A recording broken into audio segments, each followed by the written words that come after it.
조선야담 이야기 시작합니다.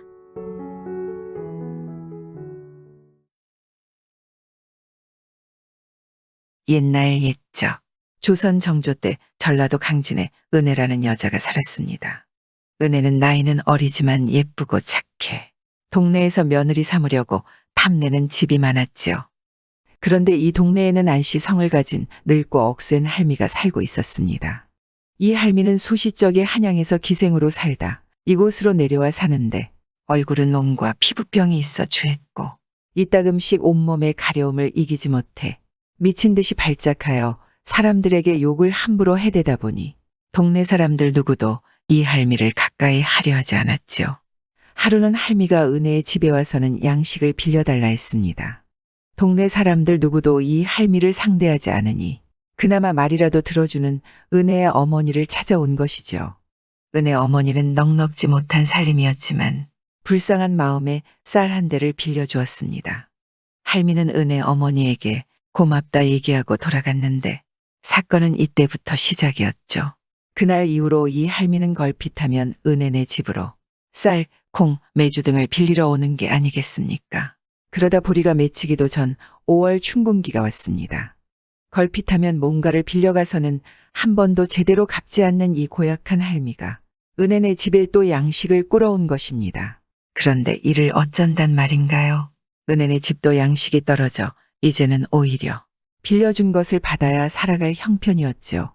할머니, 저희도 이제 양식이 떨어져 빌려드릴 게 없네요. 그리고 자꾸 빌려가시기만 하시고 갚으시질 않으니 더는 어찌할 수가 없습니다. 그러지 말고 이번 한 번만 더 꺼주시게. 은혜 어머니도 웬만하면 양식을 나눠줄 텐데 이번에는 정말 식구들조차 먹을 것이 없어 그럴 수 없었죠.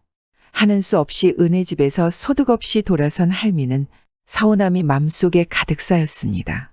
사람이 그런가 봅니다. 그간 잘 대해주던 것보다 한 번 서운하게 한 것이 더욱 크게 느껴지나 봅니다. 그렇게 집으로 돌아간 할미가 그대로 가만히 있을 리가 없었죠. 언젠가부터 은혜가 정년이라는 총각과 정을 통했다는 소문이 돌고 있는 게 아니겠습니까? 그래 은혜의 어머니가 화가 나 그 황당무계하고 망측하기만 한 소문의 출처를 찾아보았습니다. 알아보니 정년이라는 총각은 그 고약한 할미의 조카였죠. 은혜 어머니에게 앙심을 품은 할미가 은혜와 결혼하게 해주겠다고 자기 조카 놈을 꿰어 거짓 소문을 퍼뜨린 것이 틀림없었습니다. 결혼하려면 말이다. 은혜와 내가 이미 정을 통했다고 소문을 내야 한다. 알겠지? 정년은 살면서 감히 그 예쁜 은혜와 혼인하리라고는 상상도 못하고 있었는데 고모가 그렇게 얘기하니 몸살이 날 정도로 후끈 달아오른 이 멍청한 놈이 흉측한 자기 고모의 말을 그대로 따르기로 한 것입니다. 원래 추문은 미담보다 훨씬 더 빨리 퍼지는 것 아니겠습니까? 진짜 은혜 소문이 사실이야? 아니 땐 굴뚝에 연기 나겠냐고. 그렇게 소문이 동네방네 퍼지며 왁자지껄하게 되었고 하루아침에 은혜는 음란하고 천박한 여자가 되어버린 것이죠. 그리고 아니라 해도 아닌 줄 알면서 떠드는 것이 추문 아니겠습니까? 이제 은혜는 시집 가는 것은 물론 얼굴을 들고 다니기도 어렵게 되어버린 것이죠. 억울함을 토로하자면 한도 끝도 없겠지만 은혜는 그저 참았습니다. 자신만 참으면 되는 문제라 생각했지요. 그리고 세상 어디인가에는 자신을 믿어줄 사람이 있을 것이라고 그렇게 생각하고 말이죠. 그런데 이 마을에 김양준이란 사람이 있었는데 평소 은혜의 집안 사정을 잘 알기에 은혜가 어떤 여인이라는 것도 잘 알았죠. 그래서 은혜에 대한 소문이 명백하게 거짓이라고 생각했던 김양준은 과감하게 은혜에게 청혼해 혼인을 하였습니다. 천만다행이었지요. 자신을 믿어주는 남자를 만나 가정을 꾸미고 살게 되었으니 그 헛소문도 곧 사라질 것이라 생각했습니다. 그러나 자기 뜻대로 일이 되질 않자 심술난 못된 할미가 패악을 부리기 시작했지요. 거짓말도 하다 이제는 듣기조차 민망한 소리도 서슴지 않고 다녔습니다. 글쎄 처음에는 은혜년이 정년이와 중매를 서면 내 약값을 준다고 하고는 딴 놈하고 눈이 맞아 저 혼자 잘 살겠다고 우리 정년이를 배반하고 시집간 거 아니오. 그래서 내 병이 더 깊어졌으니 이 은혜녀는 정말 내 철천지원수요. 이쯤 되면 미친 거나 다름없지 않겠습니까? 동네 사람들도 이제는 믿겨지지 않는 소리에 너나 할 것 없이 고개를 돌려 들으려 하질 않았습니다. 그저 미친 할미가 오늘도 헛소리를 짓거리니 외면하면 그만이었죠. 하지만 은혜는 아니었습니다. 사람들이 자신을 보고 수군거리는 것만 같아 집 밖을 나가기도 무서웠죠. 혼인 전에는 자신만 참으면 되는 일이었지만 지금은 그 소문으로 인해 자신을 믿어준 남편과 시댁에 큰 누를 끼치는 것 같아 참을 수 없었지요. 그렇게 은혜는 고통 속에서 3년이나 참고 지냈습니다. 언젠가는 그만하겠지, 언젠가는 잊혀지겠지 하고 말입니다. 그러나 날이 갈수록 못된 할미의 폐악은 점점 더 심해졌습니다. 은혜는 어린 처녀 때부터 해프다는 둥, 지금도 자기 조카 정년과 미래를 하려 했다는 둥, 온갖 거짓말을 하고 다녔죠. 그러던 어느 날 은혜가 밧줄로 꽁꽁 묶여 관아의 마당에 무릎 꿇고 있는 게 아니겠나요? 내 죄를 내가 알렸다. 묵묵부답 고개 숙인 은혜에게 사또가 다그쳤습니다. 진정 내가 안신오파를 죽인 것이 사실이냐? 네, 맞습니다. 제가 그 노파를 죽였습니다. 대체 무엇 때문에 그 노파를 죽인 것이냐? 규중의 처녀를 모함해서 더럽게 하는 것은 천하에 있을 수 없는 일입니다. 게다가 혼인했는데도 그치지 않고 계속 거짓말을 하는 것은 고을의 기강을 어지럽히는 일입니다. 참을 수 없었습니다. 제가 비록 어리석지만 사람을 죽이면 관가에 잡혀가 저 자신도 죽을 거란 것쯤은 알고 있습니다. 그러니 제가 오늘 죽는 것은 당연한 일입니다. 그렇습니다. 은혜는 목숨을 걸고서 그 더러운 치욕을 씻고 명예를 지키기로 결단을 내렸던 것이죠. 그리고 그렇게 그 못된 할미를 처단한 것입니다. 사또는 은혜의 얘기를 전부 듣고 은혜를 옥에 가두었습니다. 그리고 고을 사람들을 통해 사건의 진위를 파악했지요.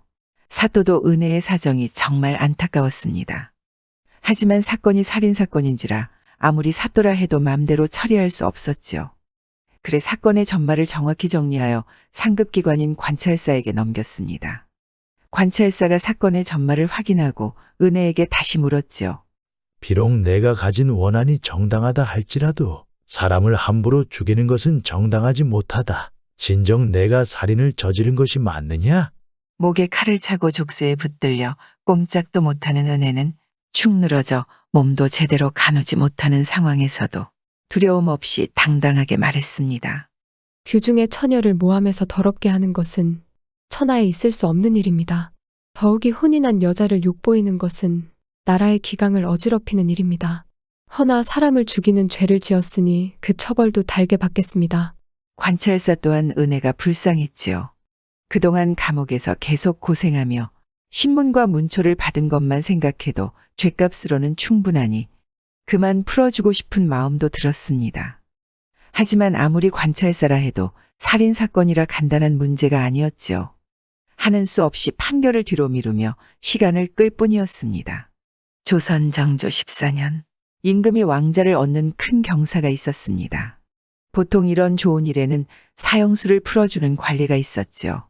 그래 전국에 사면할 죄인의 명단을 올리라는 교지가 내려졌습니다. 이때다 싶었던 관찰사가 은혜의 사건을 정조에게 보고했습니다. 보고를 받은 정조는 형조에서 이 사건을 꼼꼼히 논의하라 지시하였지요. 그러나 임금의 지시를 받은 형조에서도 쉽게 결론을 내지 못하다 간신히 의견을 모아 정조 임금에게 보고하였습니다. 은혜가 지극한 원한을 갚은 것은 이해할 수 있습니다. 하지만 살인을 저지른 것은 정상 참작이 되지 않습니다. 용서해서는 안 됩니다. 그 말을 들은 정조 임금은 쉽게 결정을 못하고 또 한참을 망설이다 말했습니다. 자신의 몸을 지키는 것이 본분인 여자가 음란하다는 모함을 당했소. 그것은 목숨과도 바꿀 수 없는 천하의 가장 원통한 일 아니겠소. 보통 정절을 지키려는 여자들이 택하는 가장 쉬운 방법이 스스로 목숨을 끊는 것이요. 그것으로 자신은 결백하다고, 모함이 원통하다고 항변하는 것 아니겠소.